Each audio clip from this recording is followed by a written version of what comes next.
അങ്ങനെ ഋഷിയുടെയും അൻസിബയുടെയും ഫാമിലി എത്തുകയാണ്. ഋഷിയുടെ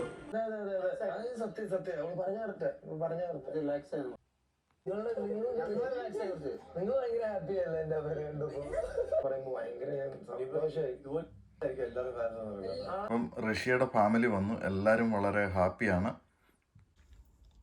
അങ്ങനെ ലക്ഷറി ബജറ്റ് ആണോ അതോ ഇനിയും ഋഷിയുടെ പേരൻസ് വന്നപ്പോൾ കൊണ്ടുവന്നോന്നും അറിയത്തില്ല. കുറേ സാധനങ്ങൾ വന്നിട്ടുണ്ട്. ഇപ്പം ഋഷിയുടെ അമ്മയാണ് അവിടെ വന്ന് കുക്കിങ്ങിന് ഹെൽപ്പ് ചെയ്യുന്നത്. അങ്ങനെ റേഷൻ സാധനങ്ങൾ വന്നു എന്നും പറഞ്ഞ് ഇവര് സാധനങ്ങളൊക്കെ എടുക്കാൻ വേണ്ടി വന്നതാണ്. സായിയുടെ ബ്രദറൊക്കെ കൂടിയാണ് ആ സാധനം എടുത്തുകൊണ്ട് വരുന്നത്. ലിജോ ആ വരുന്ന കൂട്ടത്തിൽ ഒരു പാക്കറ്റ് മുട്ട അടിച്ചു മാറ്റുന്നുണ്ട്. അത് കൈയോടെ പിടികൂടുകയും ചെയ്യുന്നുണ്ട്.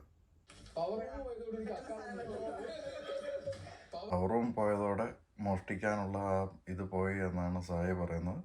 അപ്പോൾ അതിനിടയ്ക്ക് ഋഷി ചോദിക്കുന്നുണ്ട് എൻ്റെ അനിയനെ കൊണ്ട് അവിടെ പണി ചെയ്യിക്കുവാണെന്ന്. സിജോയും അർജുനെയും പരിശോധിക്കുന്ന നന്ദനെ നമുക്കവിടെ കാണാം.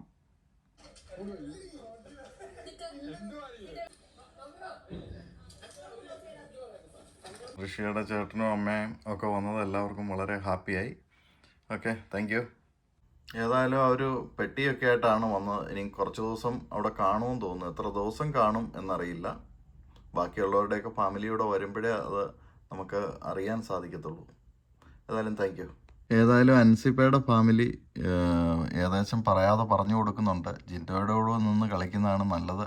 ജിൻഡോയും അൻസിബയും തമ്മിലുള്ള കളികളൊക്കെ കാണാൻ രസമുണ്ട് എന്നുള്ള രീതിയിൽ ഒരു ഹിൻറ്റ് കൊടുക്കുന്നുണ്ട്.